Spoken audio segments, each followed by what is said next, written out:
বলে কি শাড়ি মাড়ি পরে ঘুরে বেড়ায় বা কি অর্ধেক শাক অর্ধেক মানুষ।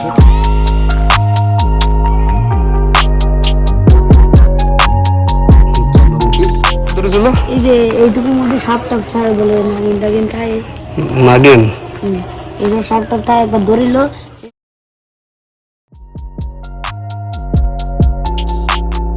হ্যালো ভিউয়ার্স, আমি এখন আছি সিদ্দি বাসার জমিদার বাড়ি। অনেক পুরানো, প্রায় ধ্বংস অবস্থায় এখানে আছে। এর ভিতরের থেকে শিকড়ে উঠে গেছে। এখন আমরা দরজা খুলে ভিতরে ঢুকি। সিসি পোকার ডাক শোনা যাচ্ছে। পুরোটাই বাগান, এই যে দেখতে পাচ্ছেন। দেখেই বোঝা যাচ্ছে এই জমিদার বাড়িটা কিন্তু অনেক পুরাতন। আর আশেপাশে একেবারে গাছপালা দিয়ে ঘেরা অনেকগুলো রুম আছে এর ভিতরে, ছোট বড় বিভিন্ন রকম। পাশাপাশি 2 থেকে 3টা বিল্ডিং এখানে। আর এই যে দোতলায় যাওয়া যায়, দেখি দোতলায় যাওয়ার চেষ্টা করি। এই ভূত আছে এখানে? শিওর? ওই জায়গা বলে দেখাইছে অনেকে, কি দেখেছে? বলে কি শাড়ি মাড়ি পরে ঘুরে বেড়ায় বা কি অর্ধেক শাক অর্ধেক মানুষ। ভয় লাগতেছে নাকি? ভিতরে কতজন আছে, কত ট্রাভেলার আসে? চলো ওই জায়গাটায় প্রাণ খালিছিল উপরে না নিচে? এই পাশে একটা বিল্ডিং আর ডান সাইডে এইখানেও আর একটা বিল্ডিং। এই জমিদার বাড়ির চারপাশেই বাগান, পিছনে একেবারে সুন্দর একটি পুকুর বাড়ির সাথেই লাগানো। হয়তো সেই জমিদারি আমলেরই পুকুর ছিল এটা। এটা হচ্ছে আর এক সাইড পিছন পাশে। এদিকেও দেখতে পাচ্ছেন যে ঘন জঙ্গল, আর তার ভিতরেই মানে জঙ্গলটা এমন হয়ে গেছে যে অন্তত 1.5 তলা 2 তলায় পুরো মাটি। কোন জায়গা থেকে শব্দ ছিল? এই যে এইটুকুর মধ্যে সাপ টাপ ছাড়ে বলে নাগিন টাগিন খায় নাগিন এইসব সাপ টাপ খায় একবার ধরিল। সেই সময় ছোট আমার আব্বু আমার দেখাতে গেলে তো আমি বইতে দিলাম না। আচ্ছা আচ্ছা আচ্ছা। সাপ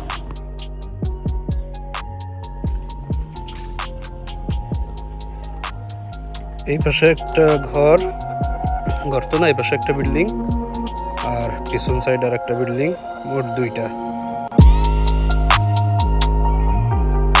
এবার আমরা দেখি একটু দোতলার দিকে যাওয়া যায় কিনা, সেই চেষ্টায় আছি।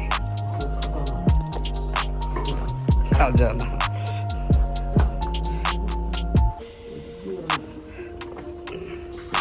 অন্ধকার। তুষার এদিকে কাটার রাস্তা পার হয়ে, কাটা সাবধান, চলে কাটা পার হয়ে আমরা দেখি ভিতরে কোনো সিঁড়ি পাই কিনা। পুরো অন্ধকার। এই সাইড এই যে সিঁড়ি পাওয়া গেছে,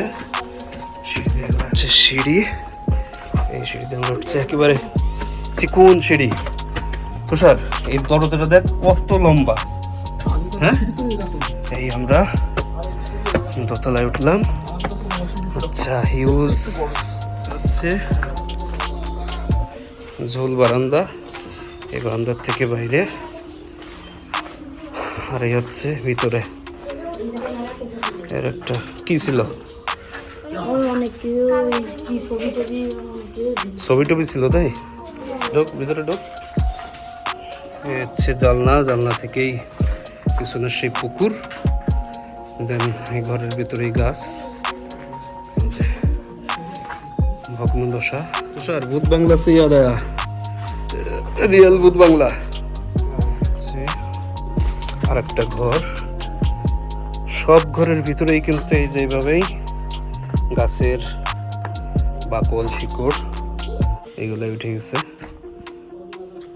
এর ঝোলগুলো দেখেই বোঝা যাচ্ছে যে শত শত বছরের পুরাতন এই বিল্ডিং। সামনে বারান্দা রিস্কি, কারণ ভাঙা। এই সাইডটা টোটালি নেই, যে ভাঙা নিচের থেকে। আর এই যে এই দরজার এই বাইরেই কিন্তু আর বারান্দা নেই, বারান্দা ভেঙে গেছে একেবারে। এই রুমের আর কোনো বারান্দা নেই।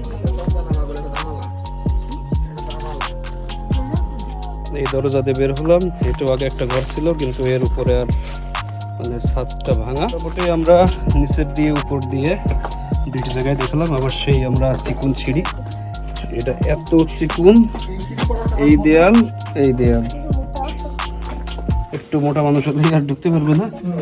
ঢুকে যাচ্ছে এবার আস্তে আস্তে অন্ধকারে, একেবারে অন্ধকার ঘর।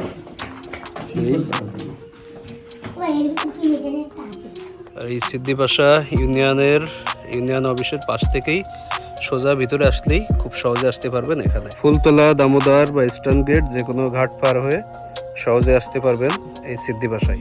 অনেকটাই দেখলাম। আমরা আগেও একদিন আসছিলাম, সেদিন সন্ধ্যা হয়ে গেছিলো বলে খুব একটা বেশি দেখতে পারিনি, তবে অনেক সুন্দর কাহিনী শুনছিলাম, অনেক পুরনো কাহিনী এক মুরব্বী লোকের কাছ থেকে।